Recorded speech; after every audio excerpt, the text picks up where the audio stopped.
পরম দয়াল শ্রী শ্রী অনুকূলচন্দ্রের সঙ্গে মা কালীর দেখা হয়েছিল। শ্রী শ্রী দয়াল ঠাকুর কৃষ্ণের সঙ্গেও সাক্ষাৎ করেছিল। তাদের সঙ্গে কিভাবে কথা হয়েছিল শুনতে এই পর্বটা অবশ্যই আপনারা শুনতে থাকুন। বং মুনিকথায় স্বাগত। বং মুনিকথা, মুনি ঋষিদের জানা অজানা নানা কথা। শ্রী শ্রী ঠাকুর অনুকূলচন্দ্র জীবনী ও কথামৃত, সুধাংশু রঞ্জন ঘোষ, পর্ব 6।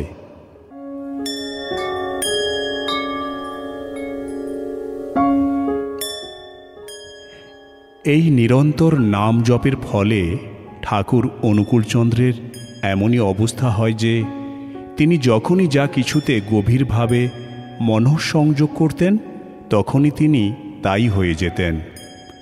যদি তিনি কখনো কোনো বৃক্ষের প্রতি গভীরভাবে মন দিতেন তখন তার মনে হতো তিনি সে বৃক্ষ হয়ে গেছেন এবং মাটির গভীর থেকে রস গ্রহণ ও পত্রের মাধ্যমে সূর্যালোক থেকে খাদ্য গ্রহণ করছেন।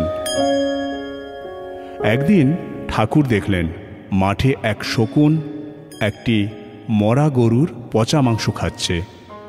সেই শকুনের প্রতি গভীরভাবে মনঃসংযোগ করতেই তিনি শকুন ভাব প্রাপ্ত হলেন এবং সেই সঙ্গে পচা গোমাংসের স্বাদ গ্রহণ করতে লাগলেন।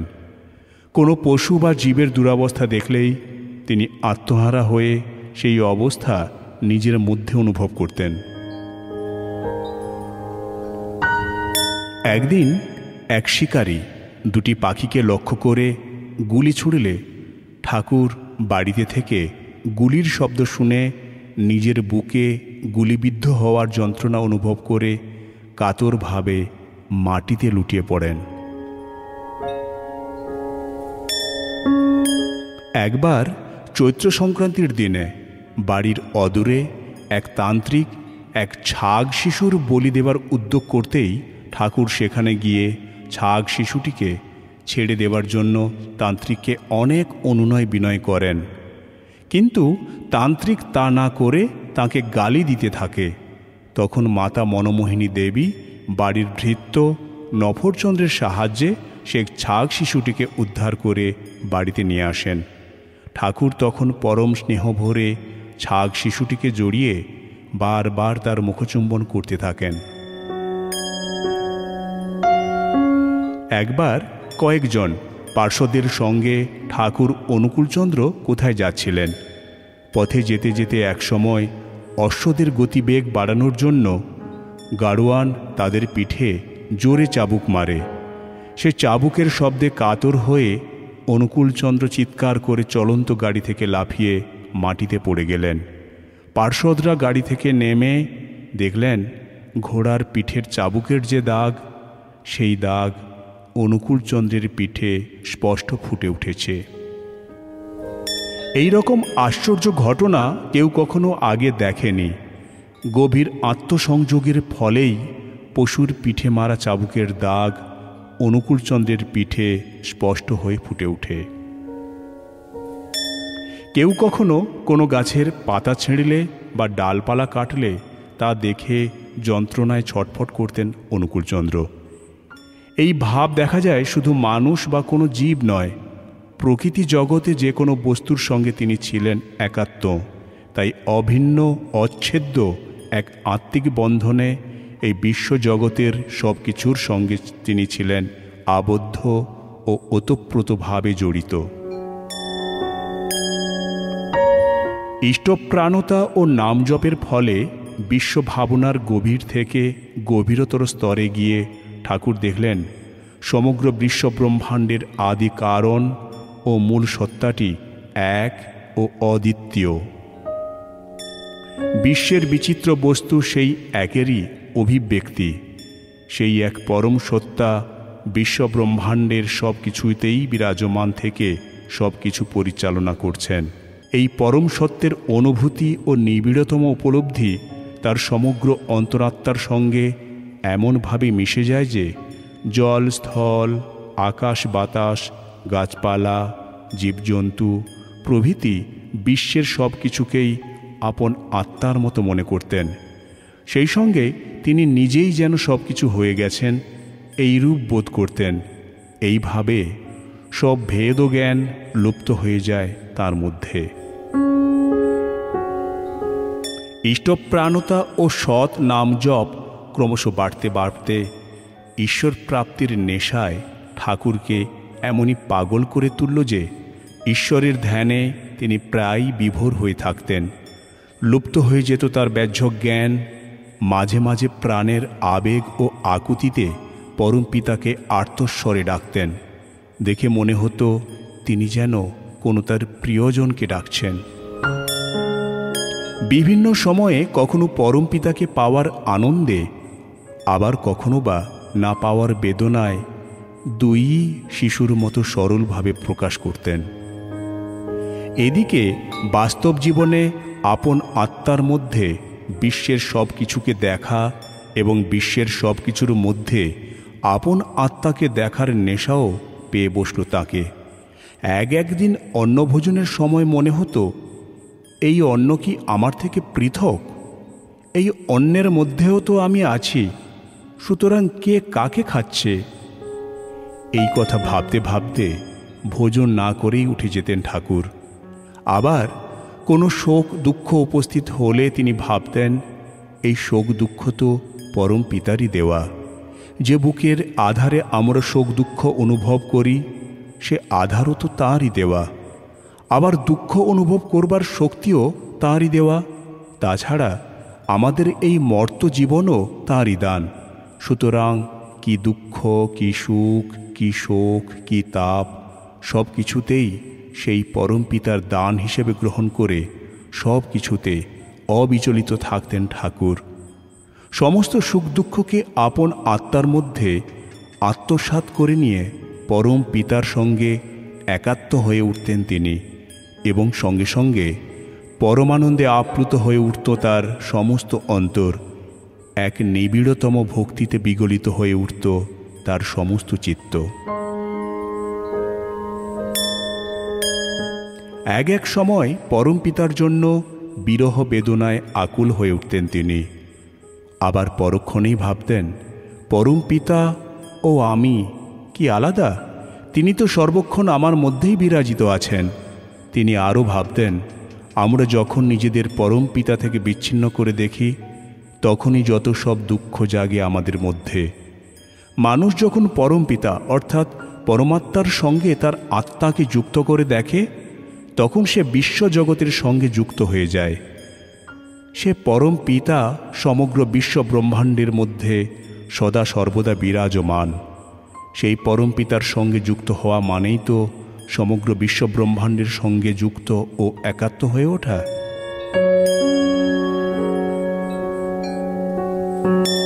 ঠাকুর এই সময় পরম পিতার উদ্দেশ্যে তার ভক্ত হৃদয়ের গভীর আবেগ তার রচিত সঙ্গীতের মধ্যে প্রকাশ করেন। ভক্তি রসাত্মক এইসব গানগুলির মধ্যে একটি হল, নেচে নেচে চল দেখি ভাই, ডাকেন পিতা আকুল প্রাণে, চল চল হৃদয় জুড়াই পরম পিতার আলিঙ্গনে, অনুতাপ আকুল এক মনে, ডাকি আয় হৃদয় রঞ্জনে, শোকতাপ ব্যথা যাবে দূরে তার প্রেম পরশনে। এক উচ্চ স্তরের আধ্যাত্মিক উপলব্ধি ও ভক্তিরসাত্মক আবেগানুভূতি ছাড়া এ গান রচনা করা যায় না। যে পরম পিতার প্রেমময় স্পর্শে হৃদয়ের সব জ্বালা জুড়িয়ে যায়, সেই পরম পিতার ডাক আলোড়িত করেছে তার অন্তরের অন্তঃস্থল। এ ডাক সাধারণ মানুষের কানে পৌঁছায় না কখনো। এই পরম ডাক শোনার সঙ্গে সঙ্গে যে পরমানন্দে রোমাঞ্চিত হয়ে ওঠে সমস্ত শরীর ও অঙ্গ প্রত্যঙ্গ, সে আনন্দ কখনো একটি অন্তরের মধ্যে ধরে রাখা যায় না। অন্তর উপচে পড়ে সেই আনন্দধারাকে আর 5 জনের মধ্যে বিলিয়ে দেবার জন্যে এমনি করে আকুলভাবে ডাকতে হয়।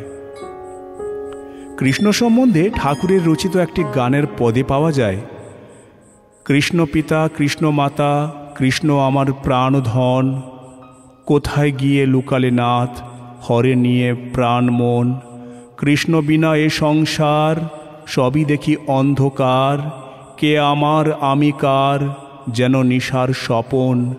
যেদিকে মেলি আঁখি, কৃষ্ণ কর লেখা দেখি। ঊর্ধ্ববাহু হয়ে থাকি, দেহ না দর্শন। দিনহীন কিশোর দাস, করে কৃষ্ণ তব আশ। কর পাপের বিনাশ, ঘুচাও জীববন্ধন। মুক্ত কর সকল প্রাণী, তোমার চরণে আনি। লয়ে আমার প্রাণ, পাপী তাপীর কর ত্রাণ। ঠাকুর অনুকূলচন্দ্রের আধ্যাত্ম সাধনের ক্ষেত্রে কৃষ্ণ বিষয়ক পদটির এক বিশেষ তাৎপর্য আছে। তিনি যে পরম পিতার সাধনা করছেন, সে পিতা কখনো নিরাকার ব্রহ্ম বা ঈশ্বর হতে পারেন না। তিনি অবশ্যই সাকার, কারণ তিনি এই বিশ্বব্রহ্মাণ্ডের স্রষ্টা ও পিতা।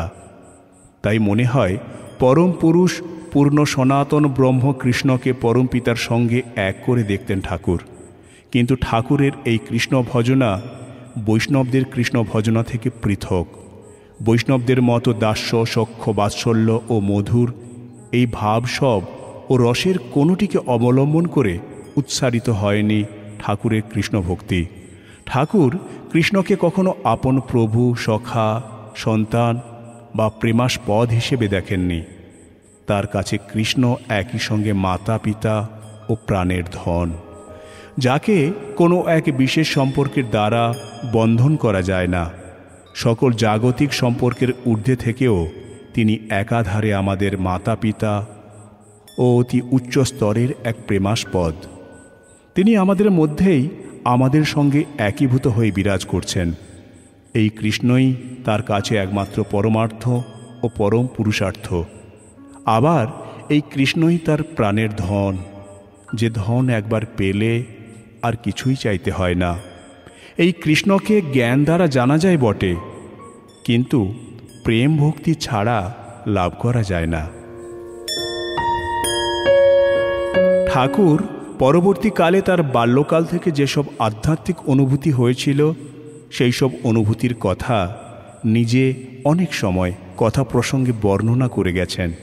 ঠাকুর বলেছেন, আমি ছেলেবেলায় সব সময় নামময় হয়ে থাকতাম, দিন রাতই নাম করতাম, কিন্তু আসনাদি করে নাম ধ্যান কখনো করিনি। নাম করতে ভালো লাগতো, তাই করতাম। একবার নাম করতে করতে দেখি প্রকাণ্ড সূর্যের মতো জ্বলন্ত গোলাকার পদার্থ আমার সম্মুখে ভেসে বেড়াচ্ছে।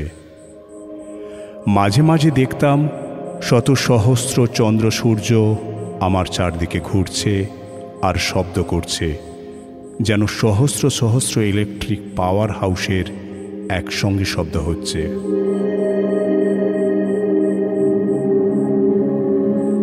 নাম করতে করতে মাঝে মাঝে মনে হতো প্রাণ যায়, তবু নাম করা ছাড়িনি। যখন খুব কষ্ট হতো তখন কাতর কণ্ঠে মা মা বলে ডাকতাম, আর কালী মূর্তি এসে হাজির হতো, স্নেহের হাত বুলিয়ে দিত গায়ে। একবার বিষ্ণু মূর্তিও দেখেছিলাম। একবার দক্ষিণেশ্বরে গিয়েছিলাম। আমার খুব পিপাসা পেল।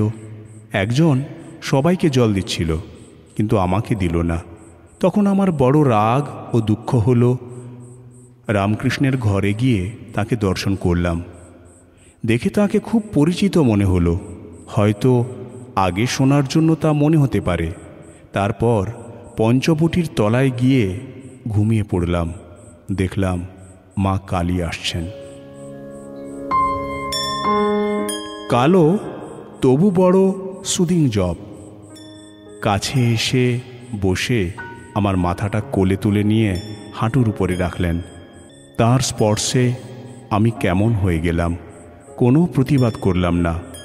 আদর করে বললেন, তুই সবার সামনে চাইলে আমি কি তোকে দিতে পারি?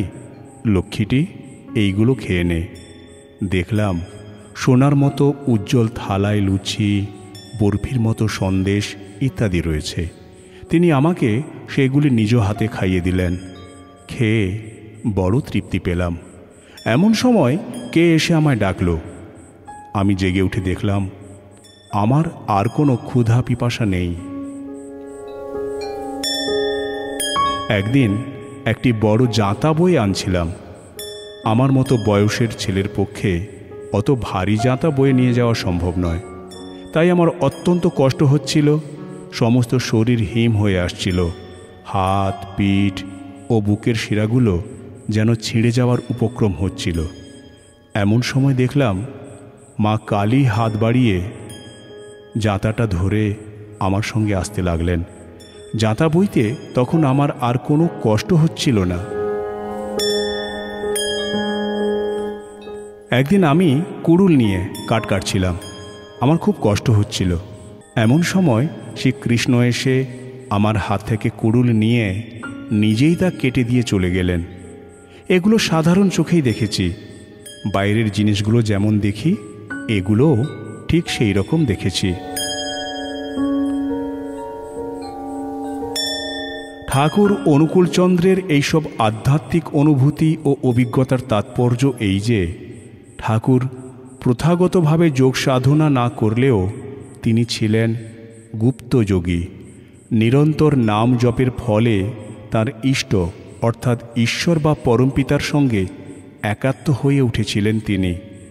তাই দেবদেবীর স্নেহ ভালোবাসা তিনি অযাচিতভাবেই লাভ করেছেন বারবার। সাধারণ মানুষের কাছে ঠাকুরের এইসব অভিজ্ঞতা এক অবিশ্বাস্য ব্যাপার, কিন্তু সিদ্ধ পুরুষ ঠাকুরের কাছে এগুলি ছিল একটি বাস্তব ঘটনা।